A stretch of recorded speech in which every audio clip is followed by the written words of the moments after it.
from Wrap Your Head Around Silks. This is the Expecting Ariels podcast. Hey guys, happy to have you. Happy Memorial Day to all of you in the U.S. Hope you had a great weekend. Before we get started in the show notes, there's a link to get straight to your inbox the new 3-part video series, Aerial Rehab. Check it out there. And also the mini course by Wrap Your Head Around Silks.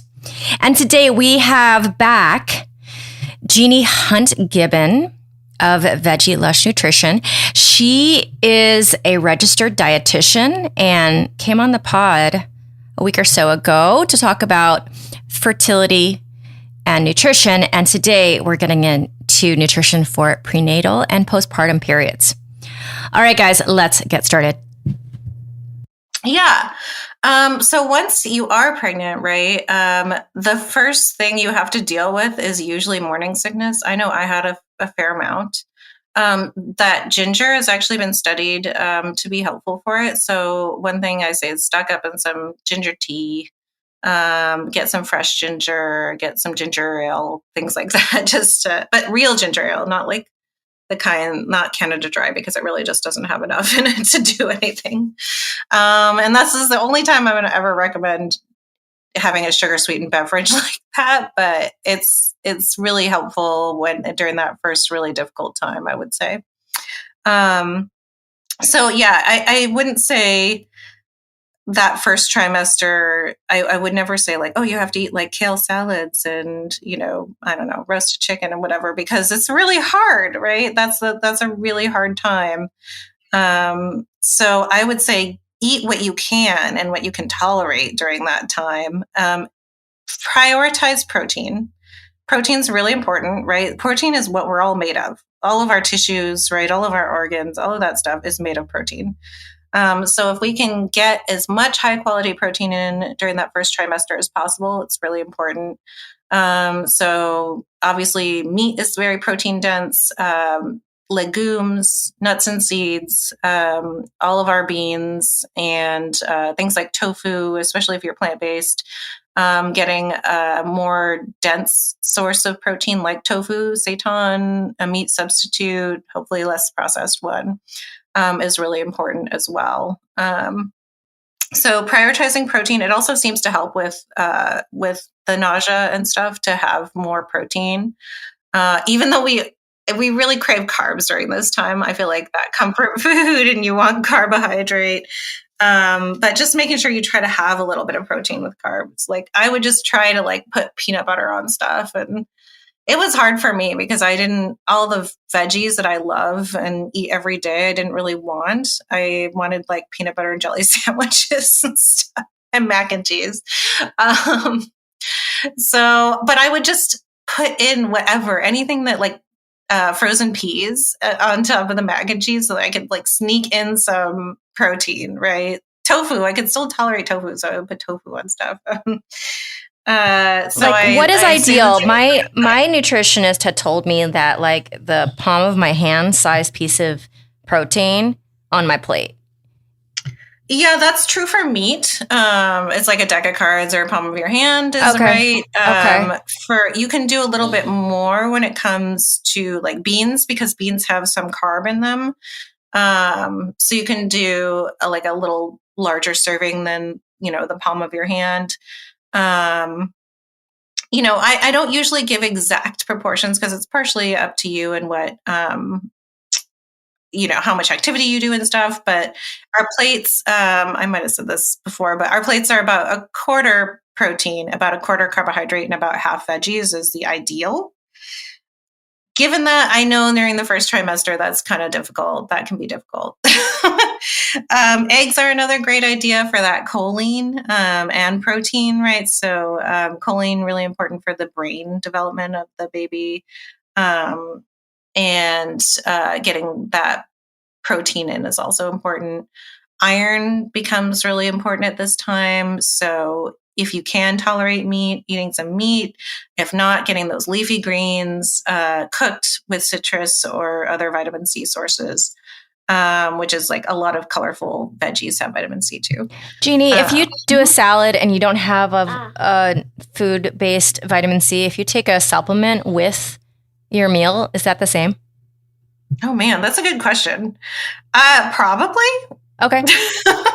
Yeah, I mean, I would think, yeah, absolutely. I mean, it all goes to the same place, right? It's all, I'm trying to think of any reason why not. No, I think that would do the same to help you absorb. Okay. And then this is also a question for me. Is there like for a regular sized person, is there like, okay, if you eat this many eggs, that's too many? Not really. I mean, I would say 2-3 a day. It really depends, especially with the cholesterol in particular. Some people are more sensitive than others. Okay. But 2-3 a day is usually good. You probably don't want to go a lot above that, just because they're also not like the greatest source of protein. The egg yolk, like I said, has a lot of vitamins in it, but there's other really good sources of protein out there, like fish, chicken, tofu. Those you want to like trade those in at some point too. Okay, yeah, I get some. I haven't been in this habit for a long time, but sometimes I would like boil a bunch of eggs and just keep them in my fridge so that if I need like a quick snack, and I would just eat them and I was like, whoa, this is too easy. For some reason, eating a boiled egg is much like different than like scrambling 2 eggs. You know what I'm saying? Like it would just go faster. Anyways, just thought I would ask just for me. I actually think it's a good snack though. Although, did you eat them by themselves? Sometimes they'll say like, okay, have it as a snack, but have like some crackers. Yes, I would eat them by themselves. Yeah, if you think of it as part of a snack, and then maybe have like a little bit of carb and stuff with it too, it might be less easy to eat like a ton of them. Yes. Okay. And this is the other thing that Jeani had said to me and Kelly, like sometimes eating something by itself, not by yourself. We might want to like make sure that we pair these foods with other things. And also the whole thing about having a complete protein, right? Yeah. So the complete protein thing, you want to get all your amino acids, right? So amino acids are the things that build up proteins. There's a certain number of them that are essential, which means our bodies can't make them. We do want to get them all throughout the day. Now, any animal-based protein has them all, has all those essential amino acids. Oh, I see. Okay. But the only things that don't, like beans usually don't have all of the essential amino acids. That's okay because like rice has the others and stuff. And you don't have to, there was this old school thought that you had to eat them all at once. Oh, you just have to have them. You just have to have them like throughout your day in general, like throughout your diet. So if you ate, all beans in one, like let's say you had a chili or something, it's fine. In your next meal or two, you're going to get the other ones likely. And, you could go out of your way to make sure you had some rice in those, but, you're likely going to get it anyway. So did that get debunked or did it just get specified at some point? Because I heard that like if you don't eat rice with your beans, you're not getting your amino acids. That's not true. I mean, technically it's true. You're not getting all of the essential amino acids, but I think we realize that's not important to have all in one meal because our bodies are super dynamic, right? Like our bodies are really good at being like, okay, I just got, methionine in this meal or whatever it is, using that for its own thing. And then the next meal, you're getting the other, I don't know, cysteine or whatever, and all those other amino acids, and it's using those for the other things. Like it's not going to go into emergency mode and I guess assume that you're never going to get the other amino acids again. Well, along the same line, would you say for those vegan and vegetarian prenatal ladies, they have to just be super mindful? I would say that it's important to be mindful, yes. Although I would say it is for everybody. I think It is funny. And plant-based eating is actually another one of my specialties. And it has just been shown recently, I just want to say, by the Academy of Nutrition and Dietetics and a couple other organizations have said it's fine to be plant-based throughout your pregnancy.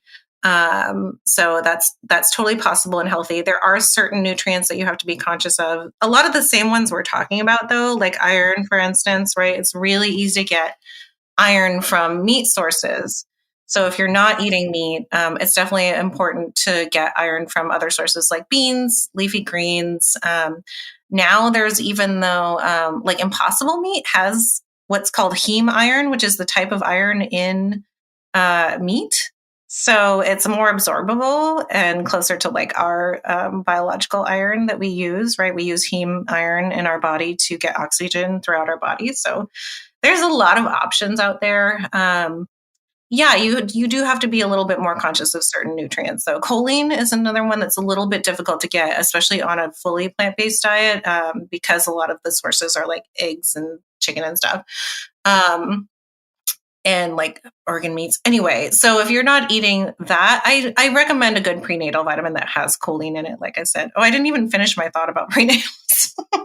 The other thing in your prenatal that is good, and actually this is throughout pregnancy too, so this is a good thing to add, is omega-3s, specifically the DHA form of omega-3 is important for fetal brain development as well. So it's nice when your prenatal has it built in. It doesn't have to, you can take it separately, but now I've noticed a lot of prenatals are adding it in. So it might as well get like all those great nutrients in one prenatal. And another nutrient that seems to be important for pregnancy, fertility, stuff like that is vitamin D. So vitamin D is one that's really tough to get from diet because it's only like in fish and mushrooms. And even there, it's not super high. So unless you just eat all fish and mushrooms all the time, you're probably not going to get enough. So usually I would say either take a prenatal that has vitamin D in it, take it separately.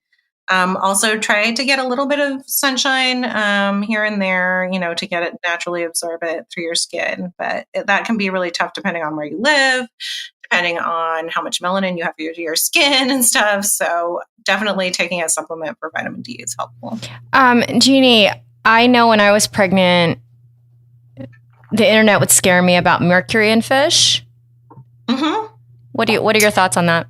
Yeah, that's a really good point to bring up. So I use a little chart that kind of gives you the mercury versus the omega-3 content in fish. Oh, this is good. Yeah. And honestly, if you just like Googled that, you'd probably find it. It's out there. And there's a couple of them actually. So you're just trying to get the lowest mercury, highest omega-3 fish as possible. Those tend to be smaller fish. Things like salmon, sardines, anchovies are all really rich in omega-3 and pretty low in mercury. Okay.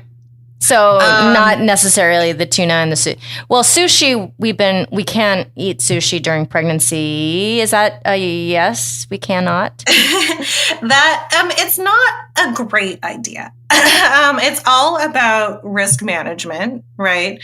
So you do have a slightly higher risk, right? When you eat raw food that's not cooked, that you could get some sort of food poisoning, right? Some sort of microbial food poisoning. Some of them in particular are really bad for the baby.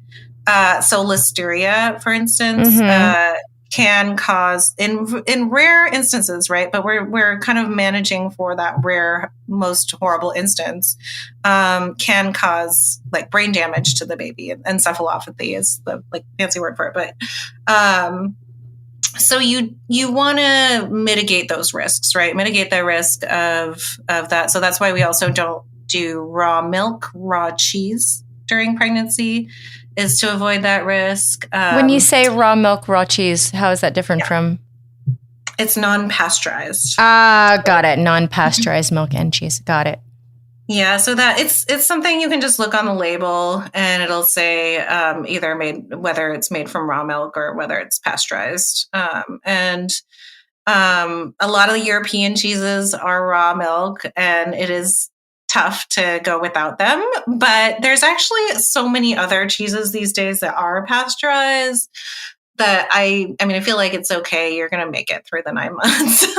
There's a lot of really tasty cheese out there that's pasteurized that you can enjoy throughout your pregnancy. And I would just say, like, I like safer is, I like to be extra safe, even though the risk is pretty low these days, right? We don't have as much foodborne illness as we once did. Just anything you can do to lower that risk is a good idea. Yeah. So, when it comes to balance, like, for example, when I was pregnant, I would just go down the rabbit hole and read about the stuff. And, Japanese women from the beginning of time have been eating sushi during their pregnancies. So it's like, it's kind of like we want to strike that balance between mitigating risk and then also not driving ourselves crazy. Absolutely. Yeah. It's not like there's anything inherent about sushi, right, that is bad for pregnancy. In fact, there's a lot of good things like the omega-3s. It's just that you have like a slightly higher risk because it's not cooked. So if you're cooking your foods thoroughly, you're cooking away a lot of like bacteria and viruses that could be in there, right? Yeah. And the difference here is too that if you're in Japan, you might be getting the best sushi in the world, right? Versus me going to Ralph's and getting the tuna that looks like it's hot pink, So I think maybe there's a difference there. Absolutely. Yeah. Okay. That's what I thought. I think there's a difference. And looking at the quality and where you're getting stuff actually matters too, especially if you're really like, oh my God, I can't make it through this pregnancy without some sushi. Go to the best sushi restaurant where they have the highest quality and the highest health standards, right? Yeah. And go get that, and you're probably going to be okay. Okay, so the other thing that came up in my pregnancy, so I have IBS-D, and I've never had constipation in my life, but during my pregnancy, I was so constipated. So I love that you brought this up. It's a thing. I mean, I was like, what is this other side of the world where everything is stuck? So how do we help ourselves out with that? Because it's very common, right? It's super common.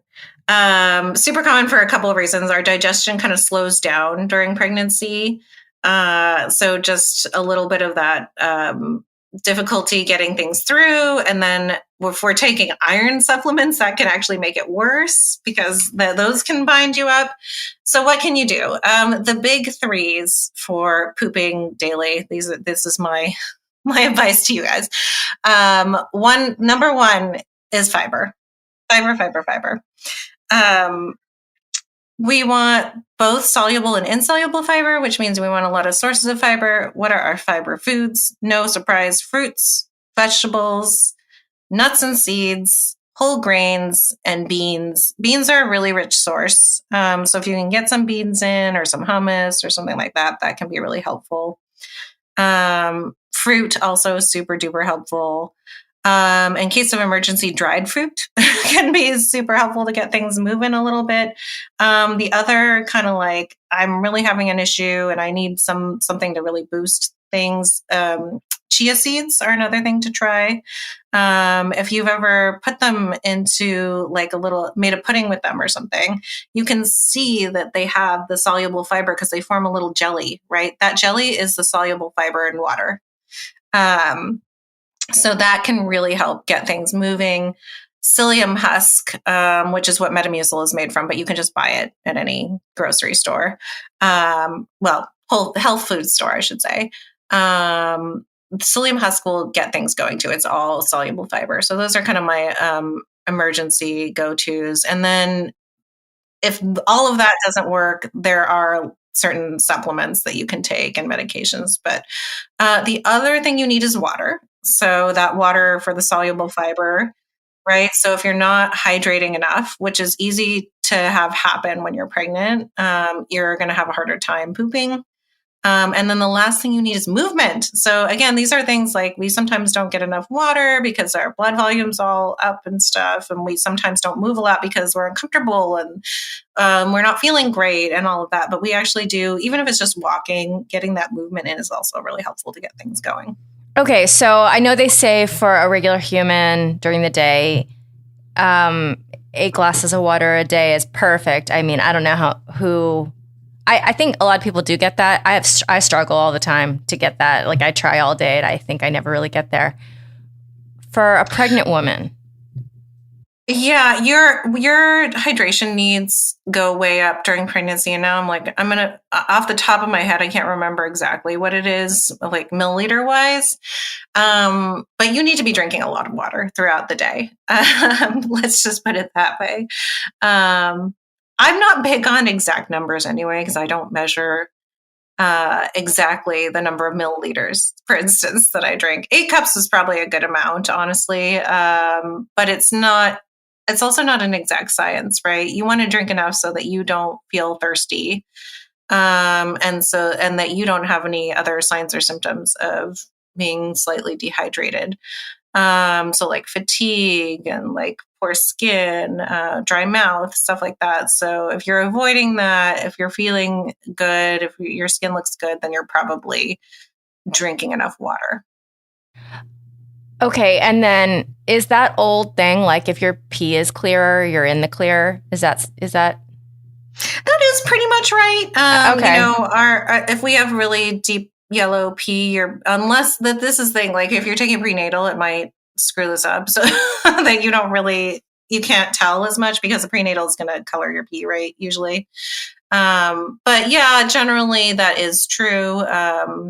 Also, if you're peeing regularly, you know, in a regular cadence, that's a good sign that you're probably hydrated enough. Because if you've gone along many hours without peeing, that's a good sign that maybe you're not hydrating enough.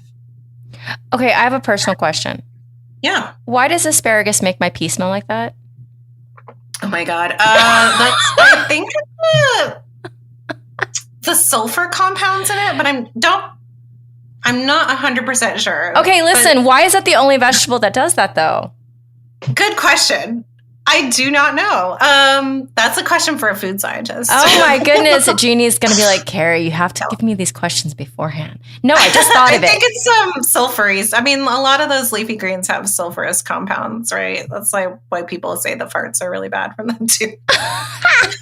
Okay, so I think we're doing good there. I don't want to get into the specifics of any complications and having to eat for them because I think that's a different podcast. So that's a whole nother podcast. Yeah, that's a whole different podcast. Let's go to I just had my baby and more specifically, especially in my case, I wasn't able to eat properly the last 24, 48 hours because I ended up having a C-section. So I'm freaking starving. The hospital food's terrible. Like, how do I get myself back on track once I get home to get milk production going, etc.? Yeah, such a good question. So again, this is sort of a similar period to that first trimester where to me, it's like, what can you tolerate? What sounds good to you? What sounds nourishing to your body? And at the same time, how can you get your protein in? Protein is going to be super essential and important for recovery, right? Whenever we're recovering in our body, getting enough protein, super important for those new tissues to be built. So any high quality protein that you can get, and then other nutrient dense foods that you can get, like our fruits, our veggies, our nuts, our seeds. Again, I know I'm saying like the same things over and over, but they're the nutrient dense, really good foods for you. So again, for that postpartum recovery, protein is going to be the one thing you really want to prioritize. And then whatever sounds good and nourishing to your body, I would say, is important. Because like for me, I actually had low appetite for the first. Yeah, Jeani, I was going to ask you because you just went through this, your 4th trimester. Like, what did you eat? What did you want to eat? Honestly, it was funny. It was, it's such a hard time with that big hormone crash and everything happening in your life totally changing. And maybe if you're like me, I'm in my late 30s, and so I had a whole very different life before having a baby. So all that adjustment is tough. And so again, yeah, to me, it's like, what are those nourishing foods? If you look at some traditional cultures, right, they'll eat a lot of soup and stuff. I think that's a great idea, especially if it's colder out, to get like bone broth type stuff, right? It's an easy way to get some protein in, and some just very nutrient dense food.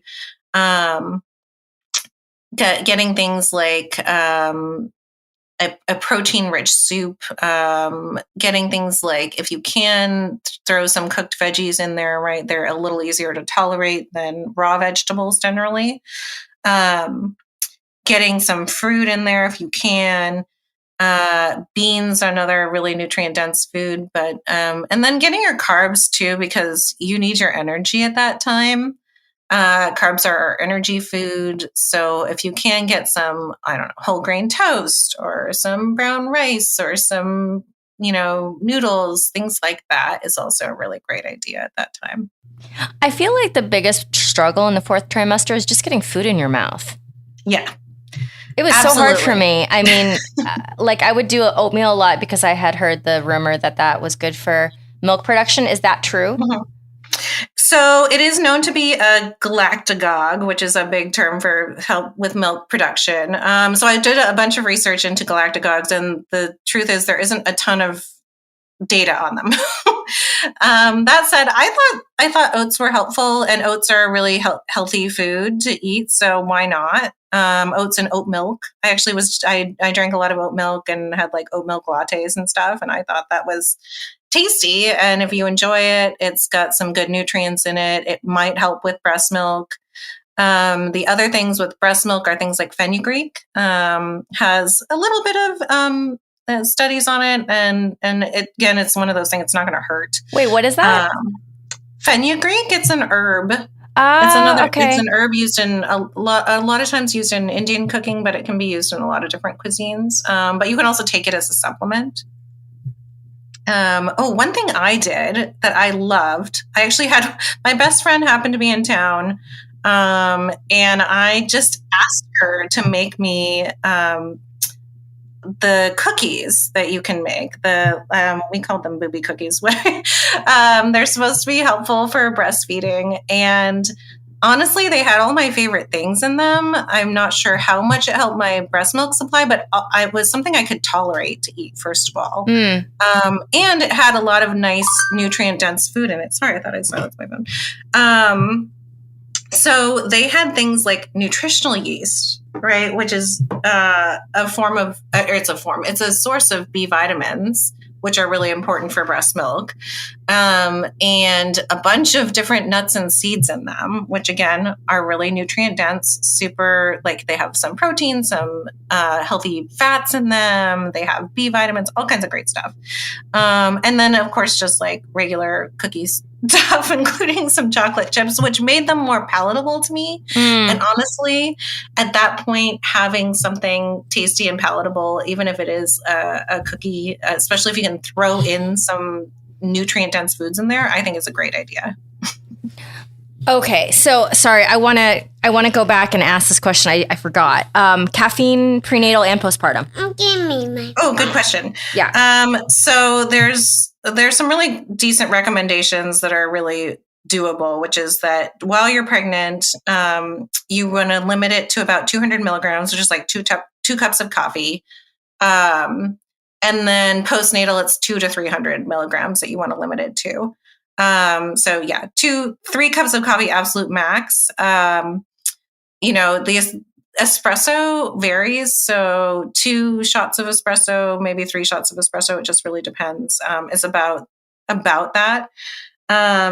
There's one vulnerable period of time, which is really early after you've conceived, where if you have any risk of miscarriage, any increased risk, I should say, of miscarriage, because everybody has a risk of miscarriage at that time, and you're really concerned about it, I would say try to not do any caffeine, because there's just a little bit of data showing that it increases your risk of miscarriage just by a little bit. So for instance, if someone's been trying for a really long time, they've had other miscarriages in the past, at that point, I'm like, you know what, why take the risk?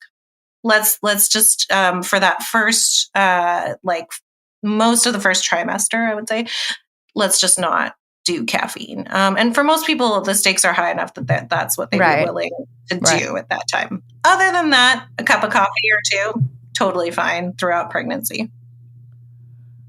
If I did 3 shots of espresso at any time in my life, I would be like bouncing off the walls. So, well, good for you. I'm not like that. I was having, before I got pregnant, I was having triple lattes kind of on the regs. Well, and it's interesting because it doesn't really help me that much stay awake during the day. It just, because I have such a low tolerance, it just hits, like I go to like that, like jittery, my eyes are super like big, even though I have really small eyes, So I'm like, whoa, 3 shots of espresso. But yes, I understand a lot of people, that's their norm for the day. So I understand that's really hard. For it's me, one of those things where we all vary a lot. Like our absorption and our tolerance is variable. Yeah. So I wasn't sad about that during pregnancy. I was definitely sad about, the wine, which for me, I did not have a drop because for me, the risk versus reward structure for that didn't make any sense because I also have anxiety and it would just make me anxious. Oh, totally. I get that. And that's another one where it's like, you have to weigh the risks for yourself. It's a personal decision, in my opinion. I do think that there's an argument that having like a half a glass of wine is, especially during the 2nd and 3rd trimester, is very low risk. But again, I think that's one of those really personal decisions. Yeah. But obviously you never want to binge drink while you're pregnant. That's a no-no. That's not a good idea. Right. And then also for this audience, this is my aerialist population. So super type A generally, a little OCD about their working out. This is this population, which is different from the general population for sure. But anything else you would say about that postpartum time, and how long does that time really last? Are we talking just about the 4th trimester? Are we talking about 6 months or 9 months? So that's such a good question. I wanted to get to this while we were talking. It is more than that 4th trimester. The fourth trimester is the most intense period of time, I would say, of recovery. It's also the most difficult for those of us who are really athletic and stuff because we have to take it easy. And this was something that was really emphasized to me by all of my care providers was, Jeani, I know you're really athletic. I know you love doing aerial and stuff. And you did it until 32 weeks of pregnancy. Oh, wow. They were like, this is a different time, right? This is the exception where you're not going to be different from everybody else. You have to take time for recovery.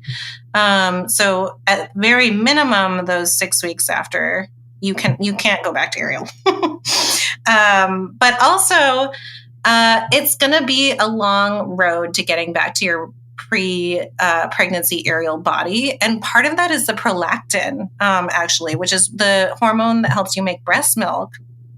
If you are breastfeeding, this lasts a long time, right? This lasts the whole time that you're breastfeeding, likely. Particularly if you haven't started your period yet. That means prolactin is kind of dominant. That means you're not having as much estrogen, right?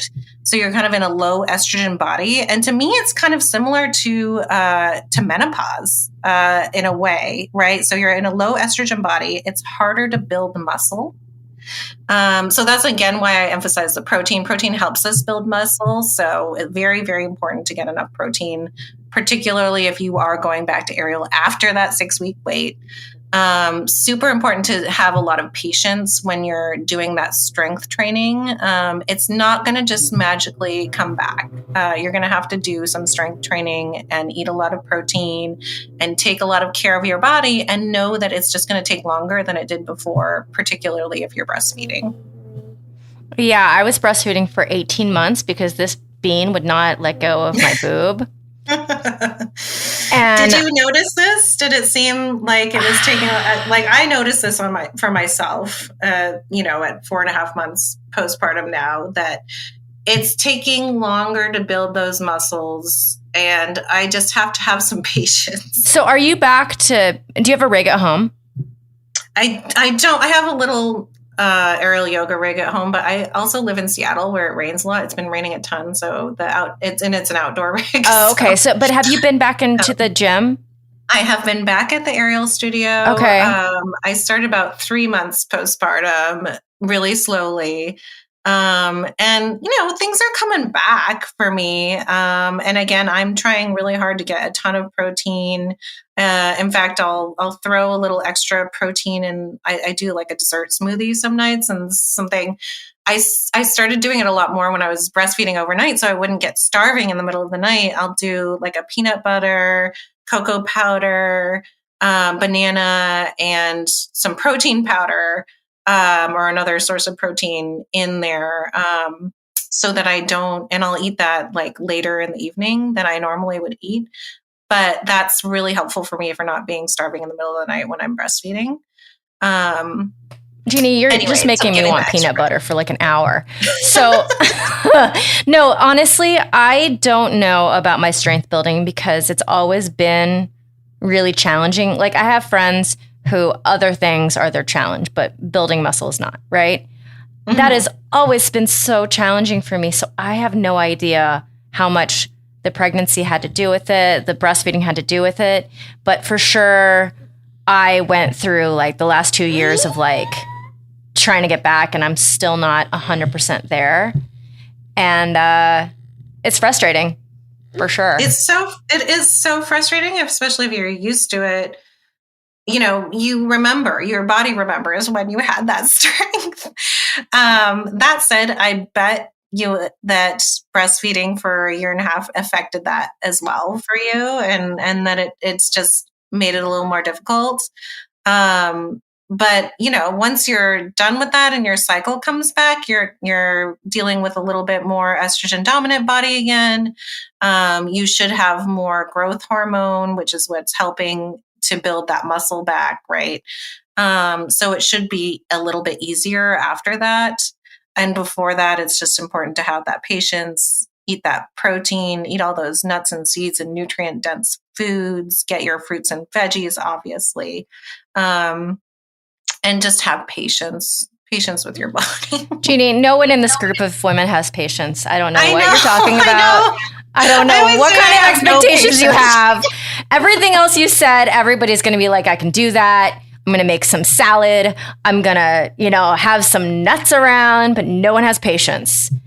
Well, one thing I will say is doing the strength training. So some of us would love to just do aerial and have that be our strength training. Aerial is not, it's the using your muscles to the nth degree, right? Yeah. The strength training is things like doing conditioning exercises, doing yoga can be a really great form of strength, Pilates, stuff like that. So I would say if you can include that in your practice postpartum, it's going to be really helpful for getting that strength back rather than just trying to like jump up on the silks again and go crazy. Yeah. Jeani, right now I'm putting together a 3-part video series, like micro progressions to your aerial practice. Like I think I have like 9 micro progressions into a regular hip key. Oh, wow. Nice. Yeah. So that's going to be soon. I mean, honestly, it was going to be done really soon. And then life just is so busy. Like, I don't know where I'm like, I can do that in 2 months. That'll totally be finished. Yeah. Right.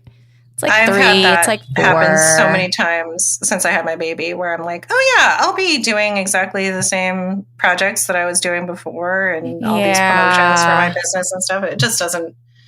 I was supposed to launch a course. I thought I would launch a course while I was on maternity leave. I am right there with you. Think about it. That was supposed to be for hormone health and PCOS, but that's now I'm going to work. Now that I have a nanny, I'm like, okay, now's the time. I'm going to work on that.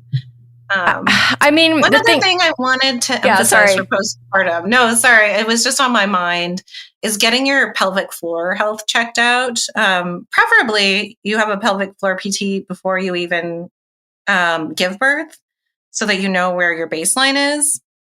But definitely afterwards, making sure that you check that out. And also you check out any ab separation or diastasis rectus stuff. Because if you have a really bad separation of the abs, you don't want to start doing a bunch of core stuff right away. You have to first work on closing that through core stuff, but it's specific core stuff. Oh yeah, it's no, I'm that person because I have SIBO and IBSD and a little DR, and those things together do not work well because you're bloating. It doesn't want to go the same direction. It's a journey, Jeani. Yeah, we should talk about all that stuff in another. Oh, well, you know what, Jeani? So I would love to. I think I'm just going to have you as my what's it called, resident dietitian, and I would love to have you come back on, not necessarily soon, but at some point, and talk about your own body, your own pregnancy, everything. And, you know, it's a little fresh right now. So maybe later on when you have a little bit breathing space from the whole thing. I'd be happy to. I'm a talker. I love to talk about stuff like that. Oh my God. I love that I met you. Everybody I meet from the Mamas, Aerial Mamas Facebook group is like, we just have so much in common already, you know? Yeah. Well, when you were describing the type A and like no patience, I was like, oh yeah, that's me. No, I mean, that's every single one of us. There's nobody. I mean, I have, you know, professional or hobbyist. It is the same across the board. I have a student / friend who had an ACL tear and she had to have surgery. And this woman, and you know, no one's going to stop her. She's got a rig in her house. Like, she's not walking yet, but she's doing aerial without using her legs. Oh my God. So she's doing no leg climb. She's doing all hip keys. She's doing all straddles, you know, like the hard stuff. Mm-hmm, mm-hmm. But then also like limps off the fabric to her crutches, you know, like, and no one's going to be able to tell her not to. So it's like, okay, she's just got to just keep her safe. Her, you know, big crash mat underneath. Yeah. And, you know, I broke my ankle 10 years ago. I was doing stuff, you know, a foot off the ground in the Silks gym, and I wasn't walking yet. You know, I was just doing upper body strength. You know, it's like, was that a great idea? I don't know.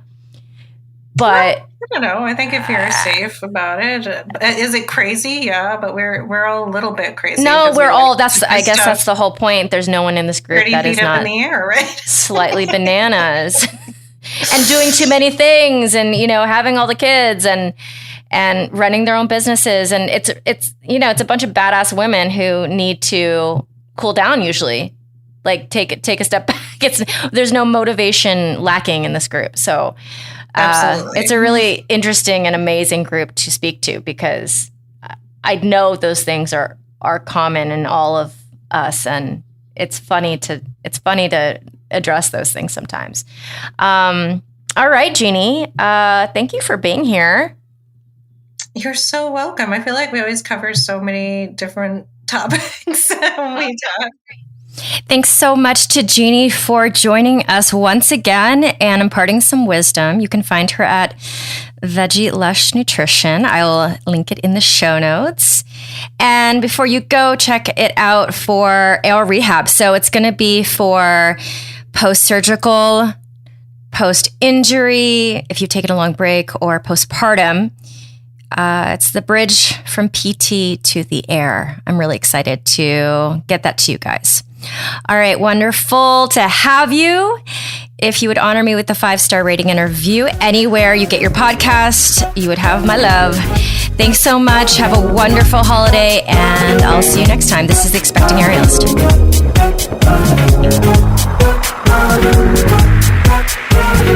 Open up.